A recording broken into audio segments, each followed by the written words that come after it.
Uh, in this video, let us see how we can create a new data type using a structure. Uh, so it's very simple. If you want, you can put the structure definition in a header file. Look at this. We have a header file called date.h, and inside date.h we can write your structure definition, structure name with struct with structure name, and what are the variables you want to put together. You can write it, and you can write the your function definitions. We call it as not the definitions, function declaration inside this, and close this. So from here till this we call it as date.h, your first one. Next, what you can do is you can include your date.h. Look at this statement, you can include here. So this is your date.c, you can include here.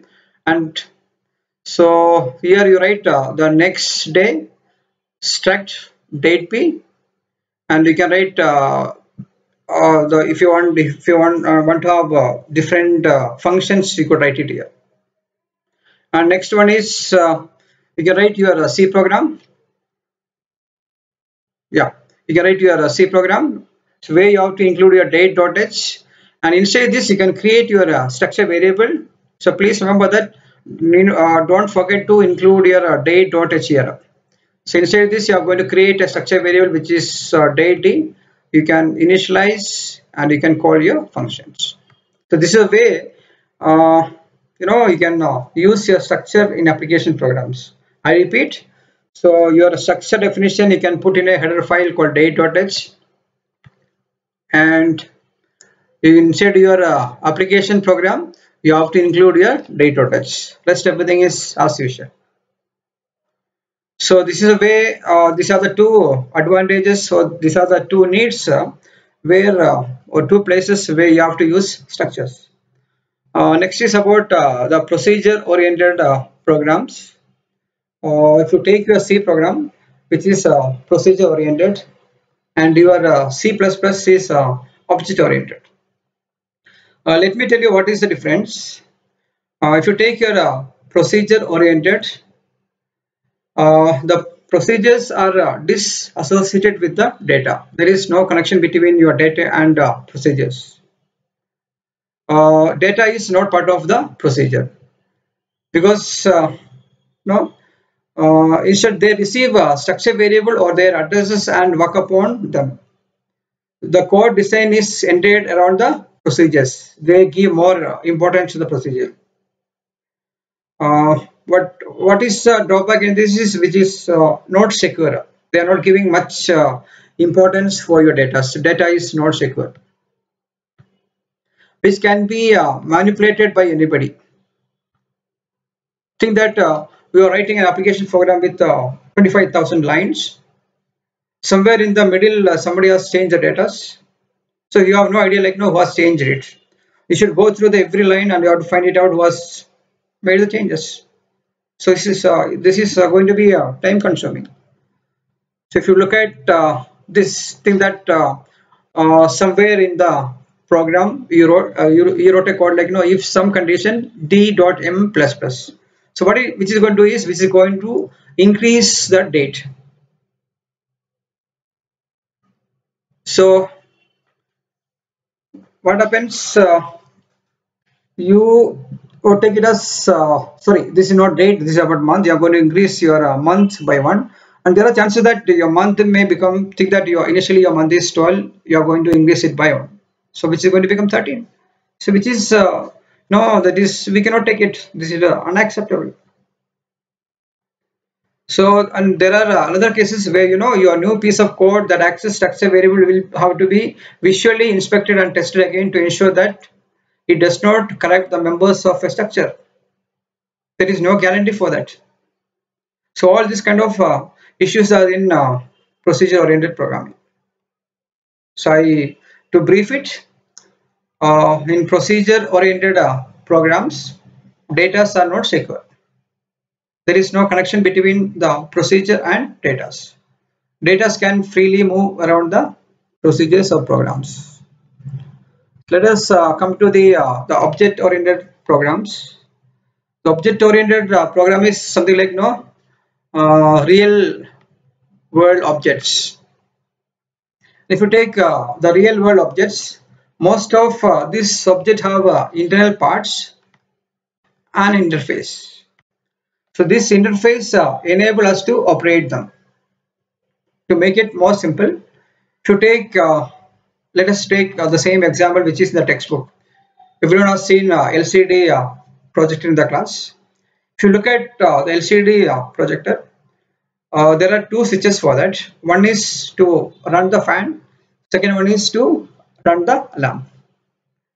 So what happened is, if lamp is switched on, the fan should switch on automatically. Otherwise, what happens? The LCD projector will get damaged. For the same reason, the lamp should automatically get switched off if the fan is switched off. So there is an interface which is going to work like this. So the interface for the LCD projector is perfect.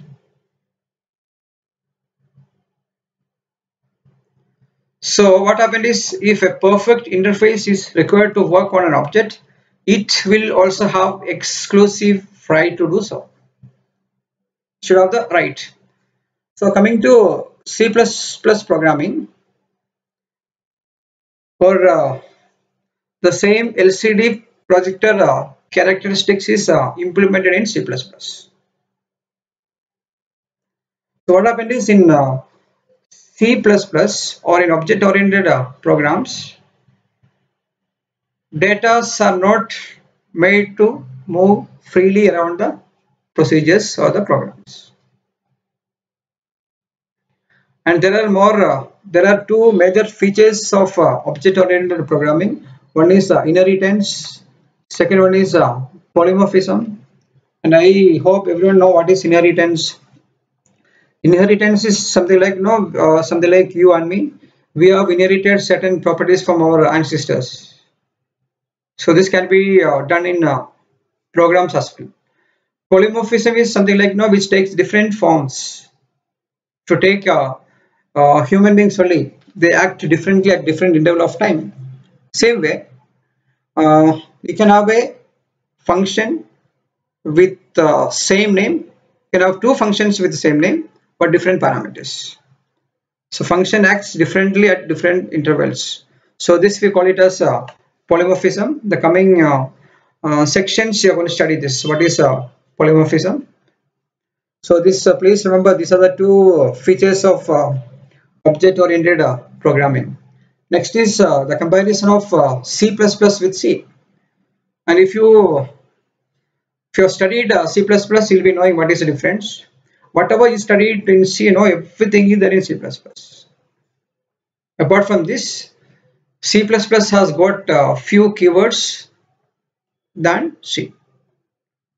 Whatever you studied, decision making, loops, constructs, structures, everything is there. Apart from that, it has got few keywords than this, some additional keywords, and certain additional language construct your C++ has got. Rest everything is same. Let us see how we can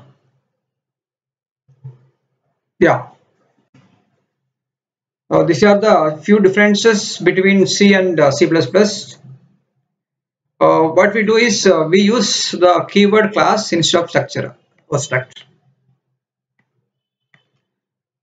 And two new keywords called private and public we use in C++.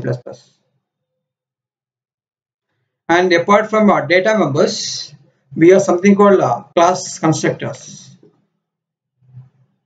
A function that has the same name as the class itself is also present in the class. That is another difference.